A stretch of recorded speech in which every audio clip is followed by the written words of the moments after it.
hostel housing Kashmiri students in Tehran, Iran, has been hit during Israeli airstrikes on Sunday, leaving several students with minor injuries and sparking immediate calls for their evacuation or relocation. Meanwhile, families of these students back home in Kashmir have also started making appeals to the Government of India for immediate intervention as well as evacuation.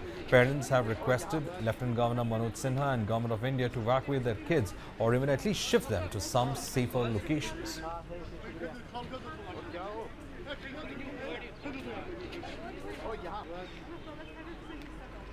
कि हमें as soon as possible evacuate किया जाए because at this point हमारे जो भाई हैं Tehran university के जो स्टूडेंट्स हैं उनकी बॉयज डॉम के नज़दीक ही हमला हुआ है and they have also been affected by the attack और कुछ जो स्टूडेंट्स हैं वो जख्मी भी हो गए हैं सो वो हालत हमारी भी ना हो जाए उससे पहले प्लीज हमें इवैक्यूएट कर दिया जाए क्योंकि इस पॉइंट ऑफ टाइम पे ना हमें वाटर सप्लाई है डॉम की ना net internet is very weak internet बिल्कुल भी नहीं चल रहा है ना मैसेज जा रही है ना आ रही है ना प्रॉपर्ली कम्युनिकेट कर पा रहे हैं हम किसी से भी और ऑन टॉप ऑफ दैट अभी शायद इलेक्ट्रिसिटी भी चली जाएगी और उसके बाद हमारा वाईफाई भी डाउन हो जाएगा जिसपे हम अभी थोड़ा बहुत इंटरनेट चला रहे हैं और उसके बाद हम शायद बिल्कुल भी कम्युनिकेट ना कर पाए तो please I request LG Manoj Sinha NCM Omar Abdullah कि हमें जल्द से जल्द इवैक्यूएट कर दिया जाए 2 दिन तक उन्होंने कोई पैनिक नहीं किया वो बैठे थे कर रहे थे हमें दिलासा दे रहे थे अभी भी हमें दिलासा दे रहे हैं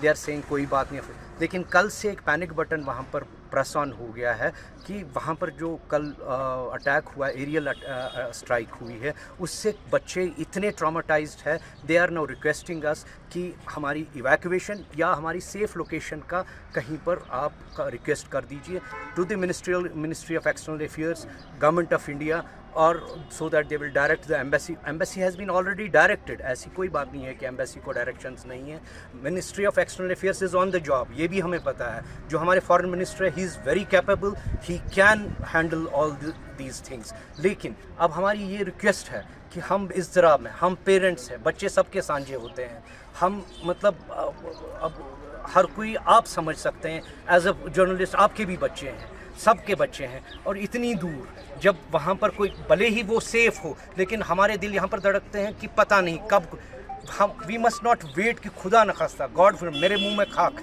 कि कोई कैजुअलिटी वहाँ पर हो जाए और उसके बाद हम इस काम पर लग जाए हमारे बच्चे एक्चुअली ईरान में पढ़ रहे हैं और 2-3 दिन से सबों को पता है कि हालत कितनी ख़राब है तो वो बच्चे हमें को बोल रहे थे कि कोई प्रॉब्लम नहीं है आप अच्छे से रहो लेकिन कल से जो बहुत ज़्यादा हालत ख़राब हुई है हम सो नहीं पा रहे हैं हमारे बच्चे वहाँ हैं हम कैसे सोएं हम आए हम देखें हमारी हालत हम सबकी हालत हम कुछ खा नहीं पा रहे हैं हम कुछ पी नहीं पा रहे हैं हो ये है कि अगर वो सेफ भी हैं लेकिन प्लीज़ आप देख लें तो कितने सारे मिसाइल्स चल रहे हैं ऊपर से और वो नीचे खुले आसमान के तले बैठे हुए हैं और कहाँ है वो पता है ये पता ही नहीं कब क्या हो जाएगा कैसे हो जाएगा हाँ ये जंग है ये कोई मामूली सी लड़ाई नहीं है जैसे बांग्लादेश में थी लड़ाई विद इन कंट्री थी उधर कुछ था तो फिर भी बच्चों को लाया गया वो अंदरूनी मसला था ये तो 2 कंट्रीज के बारे में देखो इतनी बड़ी लड़ाई है और हमारे बच्चे वहाँ हैं हम गवर्नमेंट से अपील करते हैं प्लीज एंड प्लीज हमारे बच्चों को इवैक्यूएट करें अगर इवैक्यूएट ना कर सकते हो इस टाइम पे प्लीज उनको सेफर जोन पे ले जाए प्लीज और प्लीज क्योंकि ये खाली कश्मीर के बच्चे नहीं है ये कश्मीरी बच्चे नहीं है ये हिंदुस्तान के बच्चे हैं ये सारे हिंदुस्तान के बच्चे हैं हमें गवर्नमेंट से अपील है जो उनके लिए अच्छा होगा वही करें Meanwhile, sources back home have suggested that India will begin evacuation mission from Iran soon amid escalating war with Israel. Indian students stranded in Iran will be evacuated via land border to Armenia for their safety. Indian government has informed Iranian Foreign Ministry on Sunday that Indians will be taken to Armenia. The Indian embassy is both in fact in touch with the students as well as with the authorities in that area. Now, Indians present in both the countries have been asked to stay in safe places and remain in touch with embassy officials. Meanwhile, there is strikes that have been reported in Israel. U.S. Embassy in Tel Aviv was temporarily shut up after it received minor damages due to an Iranian missile strike near its premises. And now, as reports coming in, it says that there's no injuries to U.S. personnel During the missile strike, the U.S. ambassador to Israel has said that the embassy and consulate will remain officially closed as a shelter-in-place order is still in effect. What the fuck?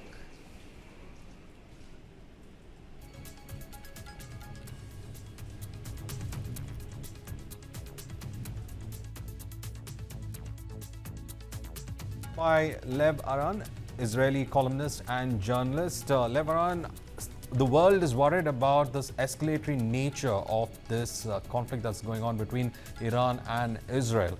Everybody is talking about when will it end and whether there will be possible cessation of hostilities in the near future. But every day as it goes, strikes are happening from both sides. Where does Israel see itself when it's coming to cessation of hostilities? Have all the objectives been achieved from its strikes? What the fuck? I'm sure the world is worried because two major states, Asia and the Middle East, are in a war.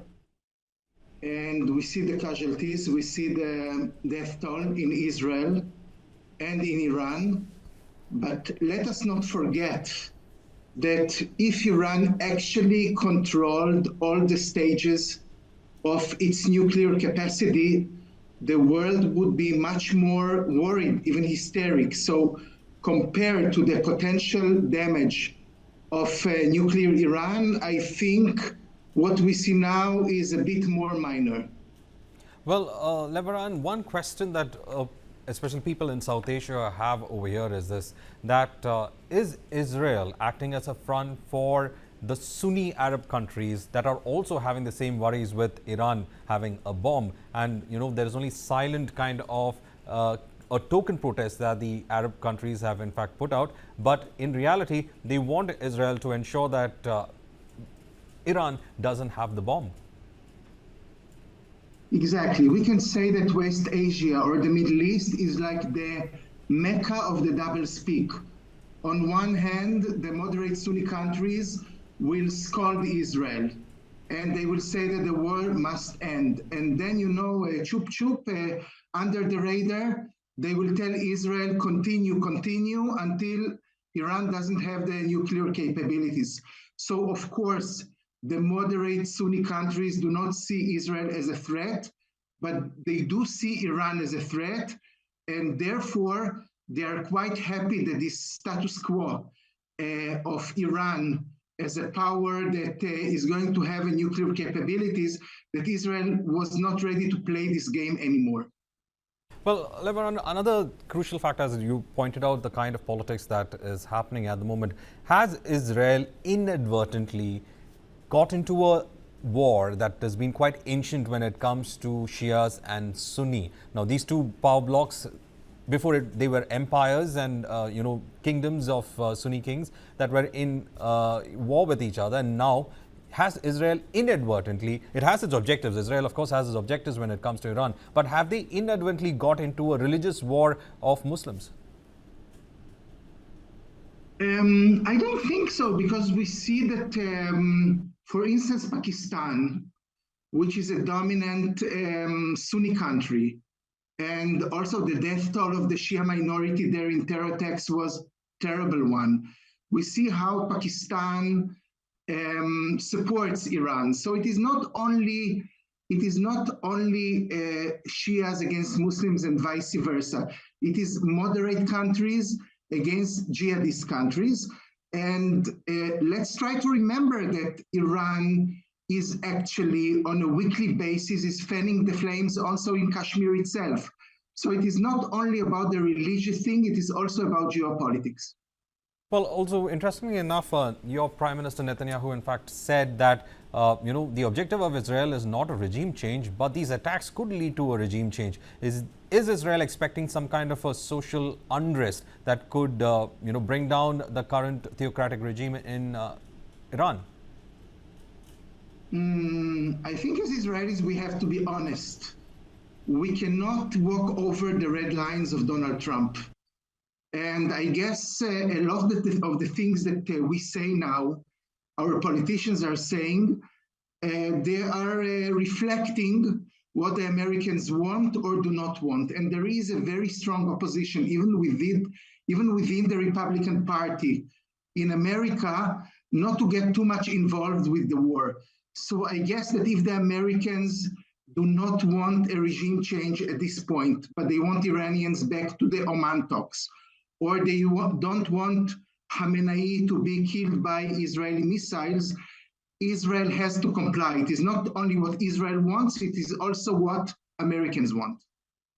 Again, the larger question is how much of America is involved in this war? Because as you said, Israel doesn't want to step those red lines, but some objectives do align with what the U.S. objectives want, what the U.S. objectives are for Iran.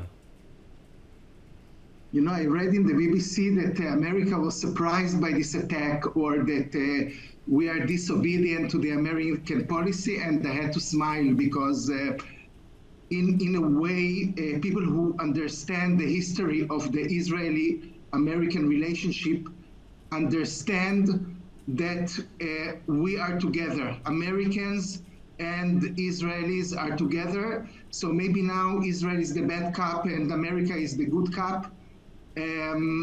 But I cannot imagine a way that we can do something against the American will at this point, especially with the right-wing government and coalition in Israel now, and Donald Trump is a very unpredictable leader that wants Israel to be very, very obedient in this attack against Iran.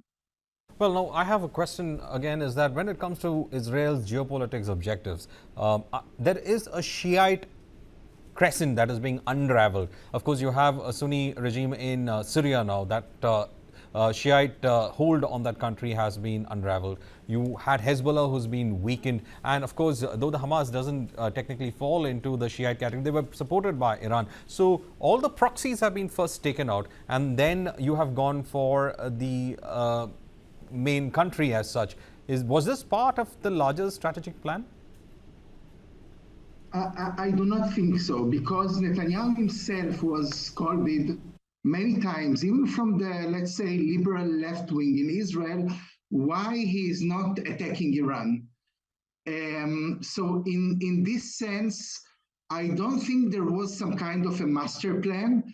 I think Israel was, for Israel, it was good enough that the proxies of Iran lost the war.